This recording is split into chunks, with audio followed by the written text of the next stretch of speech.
인류는 구원의 길이 어디 있는가 찾는데 엄청난 노력을 기울여 왔습니다.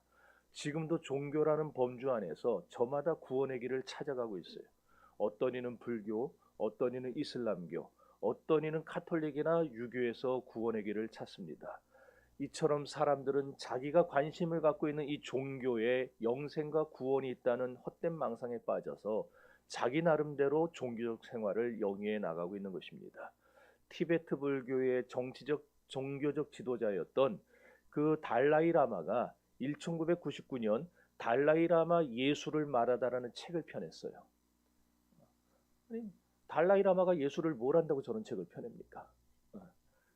이 책은요, 사복음서의 8개 구절을 빼가지고 그 8개 구절을 자기 나름대로 주석을 한 거예요. 그리고 기독교와 예수에 대한 달라이 라마 개인의 생각을 집필한 책입니다. 그러면 이 사복음서 8개 구절에 대한 그 해설, 그 내용은 누가 전해줬는가? 그걸 누가 줬으니까 보고서는 썼을 거 아니에요? 그 누가 전해줬는가? 세계 기독교 명상 공동체라고 하는 단체에서 줬는데 사실 그 단체는 천주교에서 만든 어용단체였습니다. 달라이 라마가 결국 천주교에서 제공해준 자료를 보고 자기 나름대로 성경에 대해서 결론을 내린 내용이 뭐냐? 오늘날 모든 인간의 감성과 배경이 전부 다르다. 그러잖아요. 남자와 여자가 다르고 또 좋은 집에서 태어난 사람, 좀 가난한 집에서 태어난 사람 다르고 생각이 보수적인 사람, 진보적인 생각 사람 다르고 다 달라요. 그죠? 호남 다르고 영남 다르고 저 같은 충청 다르고 다 달라요. 근데 이렇게 사람들이 다양한데 어째서 예수만이 진리냐 이 얘기예요. 어째서 예수만이 진리가 될 수 있느냐? 이 다양한 세상에 수많은 사람이 사는 것처럼 진리는 여러 개다. 진리는 하나가 아니라 우리가 추구하고자 하는 천주교는 천주교가 믿는 것이 진리가 될 수 있는 것이고 불교는 불교가 믿는 것이 진리가 될 수 있는 것이고 성황당을 믿는 사람은 성황당을 믿는 것이 진리가 될 수 있는 것. 이런 식으로 결론을 내렸어요. 그러면서 예수가 구원의 길이고 예수만이 진리라는 것은 이거는 엄청난 잘못이다. 이렇게 결론을 내린 거예요. 이것은요, 당시 전 세계적으로 유행하기 시작했던 종교다원주의와 결을 같이 하는 결론이었습니다. 하지만 이 책에서 우리는 달라이 라마의 오류 두 가지를 발견하게 됩니다. 첫째 오류는 달라이 라마는 모든 인류가 이 찾고 있는 구원의 길을 인간적인 차원에서 피력하는 그런 오류를 저질렀어요. 두 번째 오류는 예수를 인간으로 파악하는 거예요. 예수가 신이 아니고 하나님의 아들이 아니라 나와 똑같이 먹고 자고 싸고 생활하는 그런 인간이다. 이렇게 파악하는 결정적 오류를 저지르고 마는 겁니다. 달라이 라마의 주장은요, 예수 그리스도 구원의 유일한 진리가 되시는 예수에 대한 심각한 모독이고 진리에 대한 지독한 오류를 범한 것이라고 말할 수 있습니다. 오늘 우리는 유대인의 왕을 찾아 예루살렘을 거쳐서 유대 땅 베들레헴까지 찾아갔던 동방 박사들의 삶 속에서 신선한 충격을 받게 됩니다. 동방에서부터 찾아온 박사들은 물질을 쫓아온 것이 아닙니다. 돈을 따라온 것이 아니에요. 명예와 권력을 쫓아온 것도 아니었습니다. 세상적인 지식을 추구하려고 온 것도 아니었습니다. 동방의 박사들이 추구했던 것, 그들이 그 먼 페르시아에서 이곳까지 찾아왔던 이유는 오직 인류를 구원하기 위해 이 세상에 강생하신 예수 그리스도를 만나기 위해서였습니다. 그렇습니다. 오늘 저와 여러분도 이곳에 나온 이유는 오직 하나입니다. 어제 예배 드리고 뭐 그럼 됐지. 그런 사람들이 꽤 있어요. 지금 아마 쌍쌍으로 놀러 간 사람들이 있을 겁니다. 저 동해안으로, 저 남해안으로 지금 아마 가족들 데리고 간 사람들도 있을 거예요. 그런데 여러분 여기 왜 나왔습니까? 예수 만나러 나온 거예요. 예수 만나러. 왜 예수를 만나러 나오셨습니까? 예수 그리스도야말로 죄와 허물로 죽었던 나를 다시 살리는 생명의 하나님이기 때문이에요. 예수 안에 능력이 있기 때문입니다. 예수 안에 놀라운 축복이 있기 때문입니다. 그래서 우리가 예수 만나러 여기 나온 거예요. 다른 이유 없어요. 저 보러 나왔어요? 네. 저보다 잘생긴 사람은 TV 틀면 잔뜩 있어요. 아니면 압구정동 가보세요. 기가 막힌 애들이 왔다 갔다 합니다. 샥샥거리고 그냥. 여러분, 예수가 소망입니다. 예수가 기쁨입니다. 예수가 축복입니다. 믿으시기를 바랍니다. 그러므로 2000년 전이나 오늘이나 찾아오신 예수 그리스도를 발견하는 것이야말로 우리의 행복 중에 행복인 줄 믿습니다.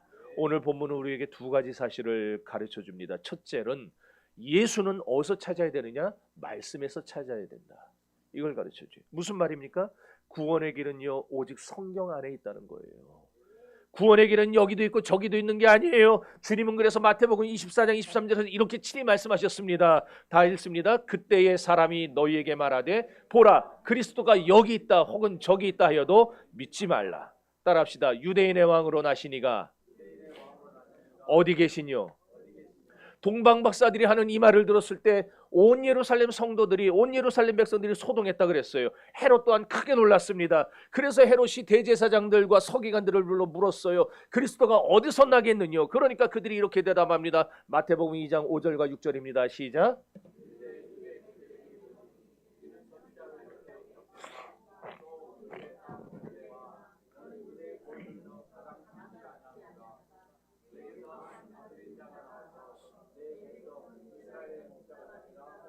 이 말씀은요, 구약 성경에 있는 미가서 5장 2절을 인용한 말씀이에요. 읽습니다. 미가서 5장 2절. 미가서 5장 2절. 마태복음으로 써놨네 저걸. 미가서 5장 2절이에요. 시작.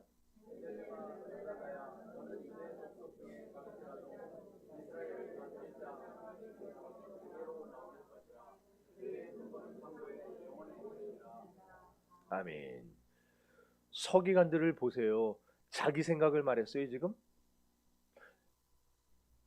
그리스도가 어디서 나겠느냐 그랬을 때 제 생각에는요, 아무리 봐도 이런 굉장히 중요한 그런 정치적인 중심지 아니면 우리 생활의 중심지 이런 데서 나오지 않겠습니까?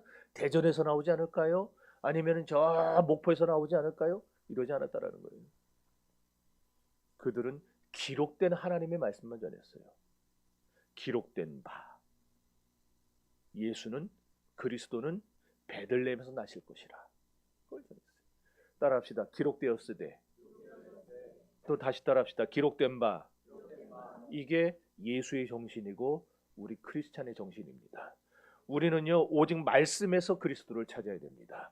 그리스도는 여기도 있고 저기도 있는 게 아니에요. 길만 나가면 사람들이 오시라고 진리를 가르쳐 주겠다고 하는 그 수많은 이단 사이비들에게 있는 게 아니라 진리는 성경 안에 있습니다. 왜? 마태복음 4장서부터 보면은 예수님이 마귀에게 시험 당하실 때에 예수님이 분명히 우리에게 그 자세를 보여주셨기 때문이에요. 자, 읽어봅시다. 마태복음 4장 4절.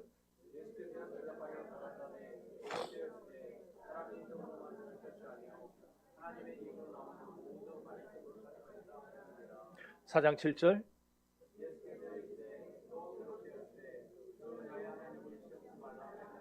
사장 10절.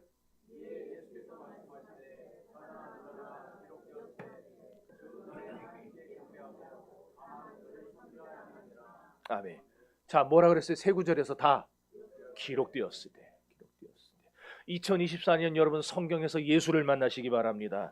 성경을 통해서 예수 그리스도의 생애를 발견하시기를 바랍니다. 성경에서 구원의 길이 어디 있는가 찾는 여러분이 되시기를 주의 이름으로 축원합니다.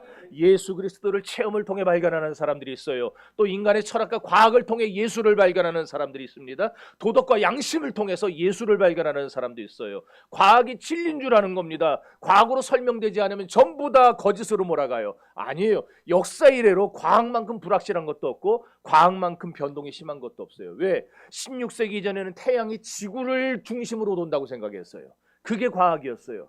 그러나 지금은 어떻습니까? 21세기에는 지구가 태양을 중심으로 돈다고 믿습니다. 이게 과학이에요. 그리고 또 예전에는 20세기에는요 원자라는 게 있는지도 몰랐어요. 그런데 지금은 어떻습니까? 원자만 발견되게 아니라 원자의, 전자의, 양성자의, 중성자의 계속해서 그 속에 있는 것들이 발견되고 있어요. 이게 발견되지 않았을 때는 원자를 말한 사람을 미친놈 취급했어요. 그런데 이게 발견되고 나니까 그 사람이 선구자가 된 거예요. 과학은요, 계속 변합니다. 왜냐하면 하나님이 이 세상에 천지를 창조하실 때 이미 다 모든 걸 만들어 놓으셨어요. 그걸 우리가 2000년 동안에 발견하고 사는 겁니다. 발견해서 우리 실생활에 유익하게 바꿔가면서 사는 거예요. 근데 아직까지 발견 안 된 게 어마무시하게 있어요. 누구 하나 여러분들 좀 발견해서 대박 터뜨리시기 바랍니다. 그거 발견하면 돼요. 그게 발견될 때마다 과학은요, 무슨 대단한 진리인 것 마냥 막 호들갑을 떠는데 시간 지나면 어때요? 또다시 새로운 게 발견되고 그 이전의 이론을, 그 논리를 반박할 만한 것이 발견되는 게 과학이에요. 그러므로 여기 우리들 중에 철학이나 아니면 과학 같은 걸 통해서 기독교를 바라보고 그런 걸 통해 기독교를 규정짓는다, 그건 대단히 잘못된 생각입니다. 왜냐? 철학과 과학 그리고 윤리와 도덕과 양심 이런 건 전부 다 뭐냐 하면은 타락한 인간의 주관으로 접근하는 것들이기 때문이에요. 내가 이미 죄로 오염됐는데 죄로 오염된 내가 발견한 걸로, 그걸로 진리를 바라본다, 그걸로 영혼을 잰다. 어떻게 온전한 답이 나오겠습니까? 잘못된 대답이 나올 수밖에 없어요. 엘리야 선지자를 보세요. 크고 강한 바람 가운데서 하나님을 만나지 못했어요. 지진 같은 진동이 일어날 때에 막 천지가 막 무너져가는 그런 놀라운 경험 속에서도 그는 하나님을 만나지 못했습니다. 불 속에서도 막 불이 떨어지고 어마어마한 그런 역사가 일어나는 속에서도 엘리야는 하나님을 만날 수 없었습니다. 엘리야가 하나님을 만났던 것은 세미한 음성 가운데였습니다. 세미한 음성이 뭡니까? 하나님의 말씀입니다. 오늘 여러분의 마음속에 울려 퍼지는 하나님의 그 세미한 음성, 이 성경의 말씀을 통해서 여러분은 하나님을 만날 수 있는 것입니다. 그렇다면 우리는 왜 예수를 말씀 속에서만 만날 수 있는가? 요한복음 1장 14절은 말씀합니다. 시작.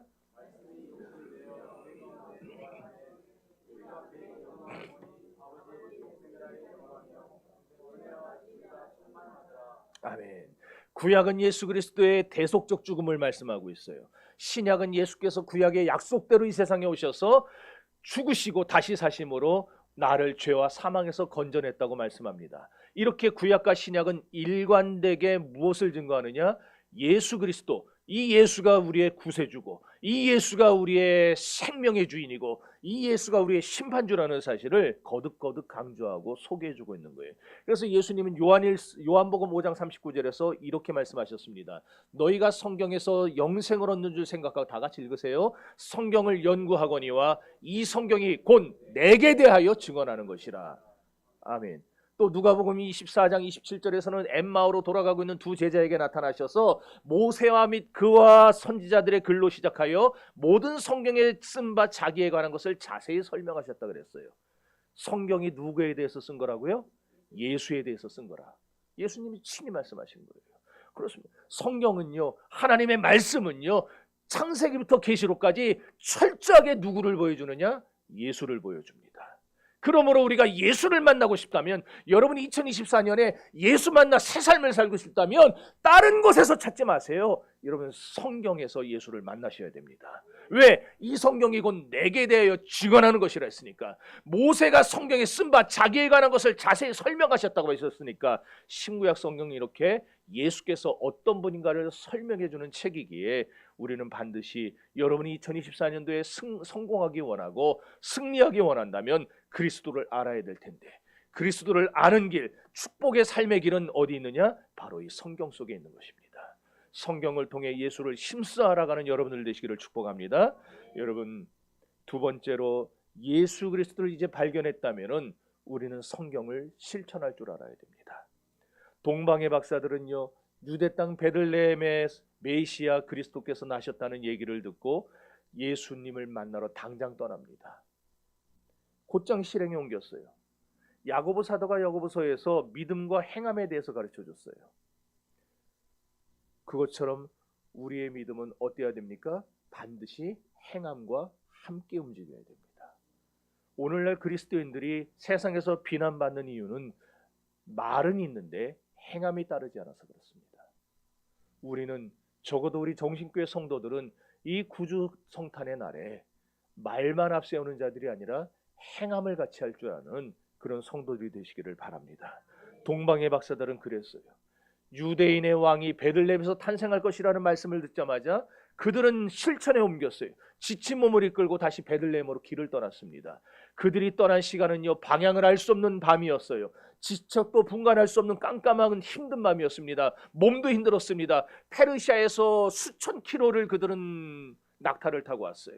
얼마나 지쳐 있겠습니까? 쉬고 싶었을 겁니다. 그런데도 그들은 예수께서 메시아가 베들레헴에서 나셨다라는 말을 듣자마자 한시도 지체하지 않고 다시 곧바로 길을 떠났다라는 겁니다.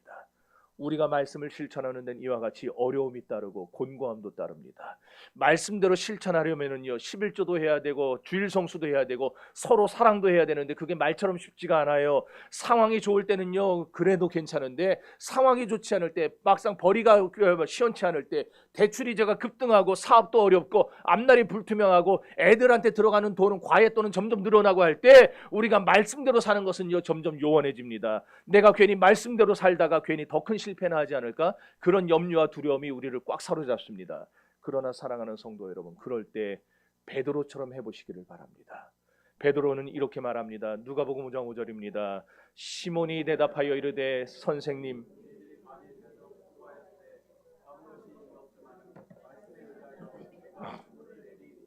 내가 지금 말씀대로 살 형편이 아니라는 얘기예요.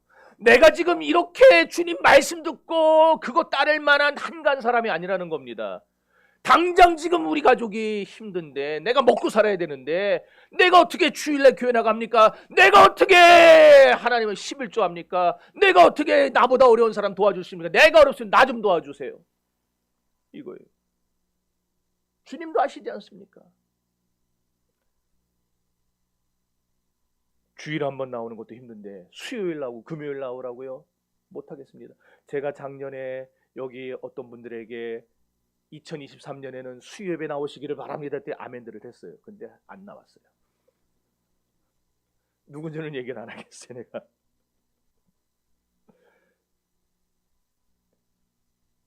여기까지가 대부분의 사람들이 하는 대답이에요. 어떻게 나오라고요? 어떻게 하라고요? 그러나 베드로의 대답은 그게 아니었습니다. 맞습니다. 주님, 내 형편은 지금 말이 안 되게 어렵습니다. 네, 지금 정말 힘듭니다. 입에 풀칠하기도 어렵습니다. 밤새 수고했는데 한 마리도 못 잡았어요. 근데 이 빈손으로 집에 들어가려니 난 창피해서 못 들어가겠습니다. 그러나 지금 예수님이 나에게 말씀하신 그 말씀에 의지해서 그 말씀에 내가 힘을 얻어서 한 번만 더 그물을 던져보겠습니다. 여러분, 역사는 그럴 때 일어나는 겁니다. 2024년도에 여러분들이 내 형편 다 아시잖아요. 못합니다. 그러지 마세요. 제가 어저께 여러분들, 우리 교인들에게 쫙 문자를 드렸어요. 제가 언젠가 지난번 설교했던 내용 거기다 넣어서 보냈어요.